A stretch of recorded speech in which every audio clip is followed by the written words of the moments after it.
umaga po sa inyong lahat. Tayo po'y natitipon sa pagdiriwang ng misang ito para sa ika-4 na linggo ng Adbyento. Ngayon din po ay bisperas ng Pasko.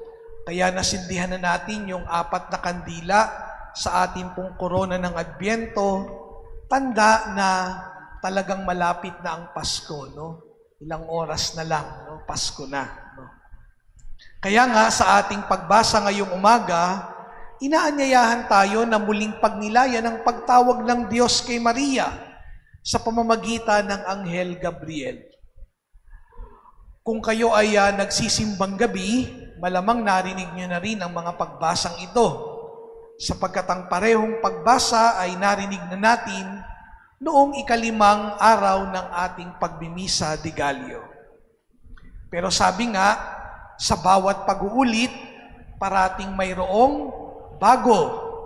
At dahil mayaman naman ang pagbasa, inaanyayahan tayo na muling balikan ang mga tagpong ito sa buhay ng ating mahal na Birheng Maria. Marami pa rin po tayong masasabi. Marami pa rin tayong pwedeng pagnilayan. Marami pang pwedeng pag-usapan tungkol sa dakilang misteryo ng pagtawag ng Diyos kay Maria. At ito ang katunayan na tumatawag ang Diyos una mula sa simple, maliliit at tahimik na paraan. God calls in the simple, in the little, and even in the unexpected places. Mga kapatid, si Maria, kung ating titingnan, ay mula sa isang bayan na hindi gaanong kilala. Ngayon na lamang nakilala at naging bantog ang Nazareth, Galilea. Pero kung titingnan natin sa panahon ng ating Panginoon, ang Nazareth, Galilea ay hindi katulad ng Marikina na malapit sa mga mall, malapit sa mga pasyalan, malapit sa syudad. Kapag sinabing Nazareth, Galilea, yan ay parang isang probinsya, malayo sa sentro at malayo sa kabihasnan. Kaya nga, di ba sa ibang bahagi ng Ebanghelyo, yun yung tanong, can anything good come from Nazareth? Kasi talagang ito'y malayong lugar, malayo sa kabihasnan. At kung titingnan natin, kung standards ng tao ang susundin, parang hindi siya pipili ng tao na magsisimula ng kwento ng pagliligtas doon. Pero, dahil iba ang paningin ng Diyos sa paningin ng tao, sa Nazareth, sa isang hindi kilalang bayan nagsimula ang kwento ng pagliligtas ng sangkatauhan. Mula sa simpleng lugar na ito, sa simpleng bayang ito, umalingaw-ngaw ang fiat ni Maria o ang kanyang pag-ayon sa planong pagliligtas ng ating Panginoong Diyos. At kahit na yung pinatunguhan ng pagtawag sa kultura ng mga Hudyo, hindi rin inaasahan si Maria, sapagkat alam naman natin na sa isang patriarchal society katulad ng nila, mababa ang estado ng babae.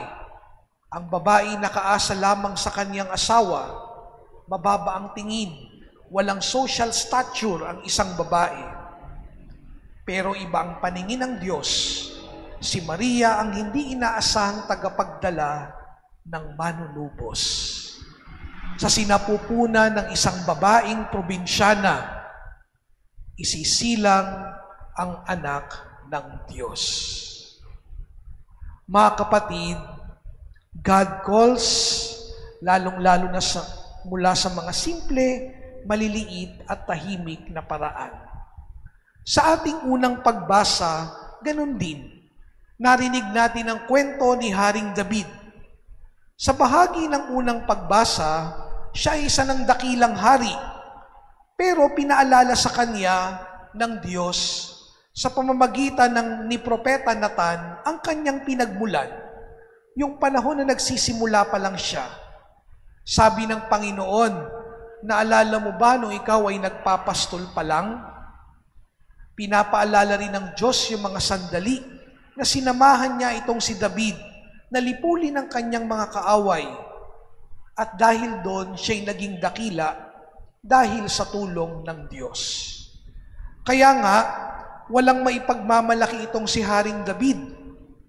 Kasi sa unang pagbasa, sabi niya, gusto kong ipagtayo ng tahanan ng Panginoon.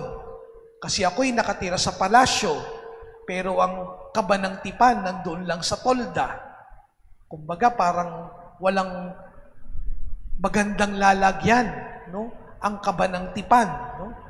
Yung kabanang tipan, yan yung Ark of the Covenant, no? Wala raw magandang lalagyan. Pero ang sabi ng Panginoon, hindi ikaw ang magtatayo ng bahay ko, David. Kasi isa ka lamang pastol. At kung hindi kita sinamahan, nalipuli ng iyong mga kaaway, hindi ka rin magiging bantog at hindi ka rin magiging hari. Kaya nga mga kapatid, ano ang leksyon para sa atin ng mga bagay na ito sa pagbasa? Huwag nating isipin na tayo ay maliit lang. Huwag nating isipin na tayo ay mahirap lang. Huwag nating isipin na tayo ay wala nang maiaambag. Dahil kung meron man pinatutunayan ng pagbasa natin ngayon, tumatawag ang Diyos sa mga simple at nasa abang kalagayan. Si Maria na isang dalaga, si David na dating pastol, pero naging dakila dahil sa Diyos. Dahil sa kanilang pakikiisa sa plano ng Diyos. Kaya nga mga kapatid, whenever we feel insecure, kapag pakiramdam natin nagkukulang tayo, kapag pakiramdam natin tayo ay hindi sapat, whenever we feel lacking, tandaan natin ang Diyos ang nagpupuno ng ating pagkukulang. The Lord works wonders even with our little, fragile, and sometimes even our inconsistent yes. Kaya nga mga kapatid, kung ginagawa ito sa atin ng Diyos, maganda na huwag din nating kakalimutan ang ating pinagsimulan. Si David muntik na niyang makalimutan ang kanyang pinagsimulan, ang kanyang pagiging pastol. Kaya nga sana tayo din, huwag nating kakalimutan ang mga maliliit nating pinagsimulan. Huwag nating kakalimutan yung mga taong tumulong sa atin, lalo na nung tayo ay nasasadlak pa sa baba o nung tayo ay nagsisimula pa lang. Ipagdasal natin yung mga taong tumulong sa atin, yung nagtaguyod sa atin, at ipagpasalamat natin sila sa Diyos. Alam nyo mga kapatid, isa sa mga pinakamalaking trahedya ay ito. Yung malimutan natin yung mga taong iyon na tumulong sa atin, yung mga nagtaguyod sa atin. Sana wag nating kakalimutan ang ating mga humble beginnings. Kasi it keeps us rooted in the reality of our lives. Pangalawa, magandang maalala natin na si Maria ay tumugon ng oo sa Diyos. Let us bear in mind that Mary gave her courageous yes to the Lord. Isang matapang na pag-oo sa Diyos. Ang kanyang fiat ay bumubukal sa kanyang lakas ng loob na pangatawanan ang mismong ipinagkatiwala sa kanya ng Diyos. Kaya nga mga kapatid, tinuturuan din tayo ni Maria na pangatawanan ng ating mga pag-oo. At hindi kailangan yung mga malalaking bagay ang pag-oo natin. Kasi minsan, doon naman tayo nahuhubog sa mga maliliit nating mga pag-oo sa Diyos. Kasi kapag hinihindian natin ang paanyaya ng Diyos, kapag hinihindian natin yung mga kalooban ng Diyos, kahit yung mga maliliit, magiging madali na rin para sa atin na hindian yung mga malalaking pagpapasya patungo sa Diyos.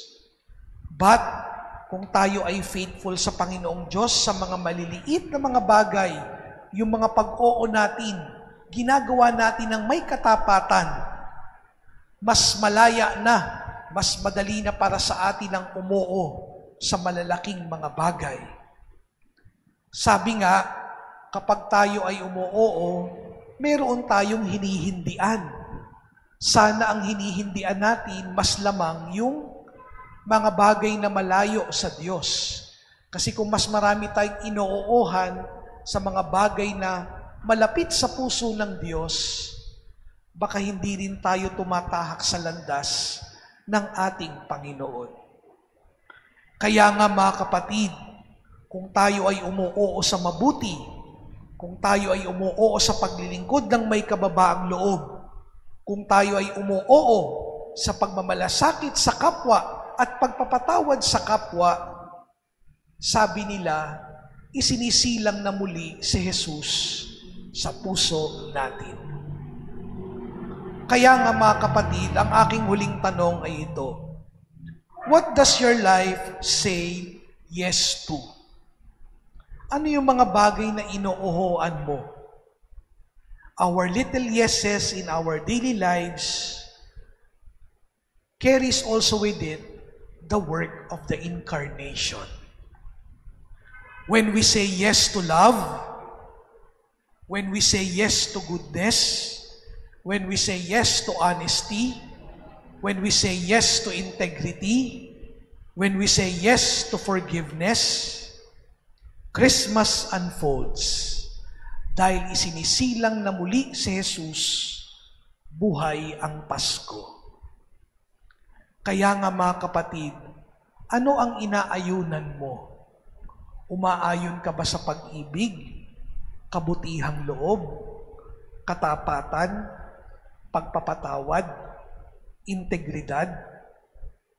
Kung ganoon, isinisilang si Jesus sa puso natin at buhay ang Pasko.